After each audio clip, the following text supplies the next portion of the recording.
नाजरीन, कैसी तेरी खुदगर्जी के एपिसोड नंबर 22 में आप देखेंगे कि शमशेर अपने दोस्त का घर भी छोड़ देगा। हालांकि शमशेर के दोस्त ने ये बात कही थी कि शमशेर और महक जब तक चाहें यहाँ पे रह सकते हैं और उसके वालिदैन उम्रा पे गए हुए हैं, उनके वापस आने के बाद भी वो यहाँ पे रह सकते हैं।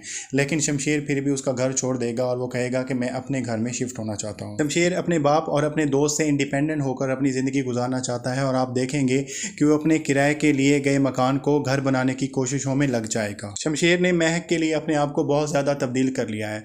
महक को इस घर में शिफ्ट करने के बाद वो महक को ये भी बताएगा कि फ़िलहाल हम इस घर में शिफ्ट हो रहे हैं, लेकिन जैसे कोई हालात कुछ बेहतर होंगे हम यहाँ से किसी अच्छे घर में शिफ्ट हो जाएंगे। शमशेर के पास अब बिल्कुल भी पैसे ख़त्म हो चुके होंगे। अब उसके पास अपने कीमती मोबाइल के अलावा कोई भी और चीज़ नहीं होगी जिसको वो बेचकर अपना घर का खर्च चला सके।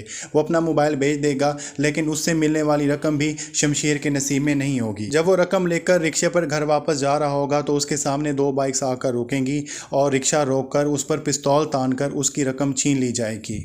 क्योंकि शमशेर के पास इस रकम के अलावा और कुछ भी नहीं होगा तो वो मज़ाहमत करने की कोशिश करेगा और इस कोशिश में शमशेर ज़ख्मी भी हो जाएगा। शमशेर ज़ख्मी हालत में और खाली हाथ घर वापस जाएगा तो महक को एहसास होगा कि शमशेर उसके लिए कितनी बड़ी कुर्बानियाँ दे रहा है। उसे एहसास होगा कि एक्चुअली ये उसकी जंग है, उसकी ज़िंदगी और मौत की जंग है जो कि शमशेर लड़ रहा है। वहाँ पर महक को इस बात का भी शक होगा कि शमशेर को किसी अनजान लोगों ने नहीं लूटा, बल्कि शमशेर को लूटने के लिए पूरा मनसूबाबंदी की गई है और इसके पीछे हो सकता है बाबा साहब ही हों, क्योंकि बाबा साहब चाहते हैं कि शमशेर के पास कोई भी रकम मौजूद ना हो ताकि वो मजबूर होकर घर वापस आ जाए और उसे माफ़ी मांग ले। महक शमशेर को ये बताएगी कि मैं अपनी जंग अब खुद लड़ूंगी, मैं पुलिस स्टेशन जाऊंगी और मैं बाबा साहब के खिलाफ रिपोर्ट दर्ज कराऊंगी कि इन्होंने मुझे कत्ल करने की साजिश की है। शमशेर उनको समझाने की कोशिश करेंगे कि पुलिस ने तुम्हारी बात बिल्कुल भी नहीं सुनी, बाबा साहब के पास बहुत ज़्यादा वसाइल हैं और उनके पास वो केस लड़ने के लिए कोई भी वसाइल मौजूद नहीं हैं। लेकिन जब शमशेर को एहसास होगा कि महक ने जो फ़ैसला किया है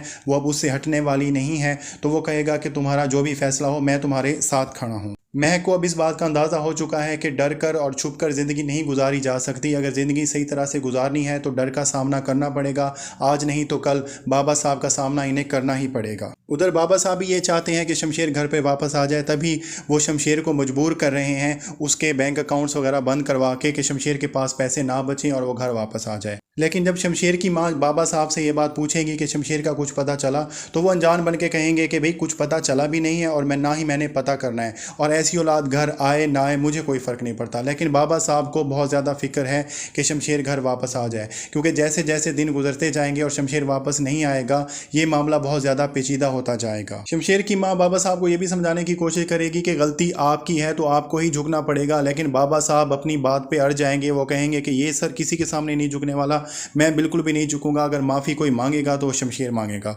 लेकिन दो हाथियों की लड़ाई में जिस तरह से घास का ही नुकसान होता है, इसी तरह से शमशेर और बाबा साहब की लड़ाई में अगर किसी का नुकसान होने वाला है तो वो शमशेर की माँ है।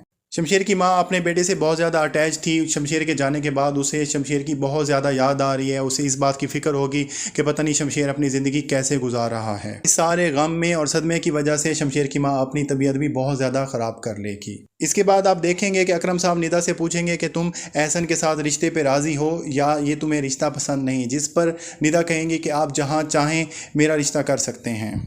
निदा जब एहसन के साथ अपने रिश्ते के लिए रजामंदी जाहिर कर देगी तो अकरम साहब उनसे पूछेंगे क्या यह फ़ैसला तुमने अपने दिल से किया है, जिस पर निदा उसको यही जवाब देगी कि मैंने जो भी दिल से चाहा था वो कभी भी मुझे नहीं मिला। निदा के जवाब से ये बात बिल्कुल जाहिर हो चुकी है कि वो कंप्रोमाइज़ कर रही है। एक्चुअली वो इस रिश्ते के लिए राज़ी नहीं है, लेकिन उसके पास और कोई भी ऑप्शन नहीं है। और जब एहसन भी जब निदा से इस रिश्ते के बारे में पूछेगा तो ना ही निदा इनकार करेगी ना ही रजामंदी जाहिर करेगी, वो गोलमोल सा जवाब दे देगी। लेकिन इन दोनों का रिश्ता तय पा चुका है। अगरचे इस रिश्ते में एहसन की माँ जो है वो राज़ी नहीं है, लेकिन फिर भी रिश्ता तय पा चुका है। लेकिन इन दोनों की शादी होगी या नहीं होगी ये आप अगले एपिसोड में देखेंगे। तो नाजरीन, ये था कैसी तेरी खुदगर्जी के टीज़र का रिव्यू। अगर आपको अच्छा लगा तो लाइक करें और हमारे चैनल को ज़रूर सब्सक्राइब करें। अल्लाह हाफ़िज़।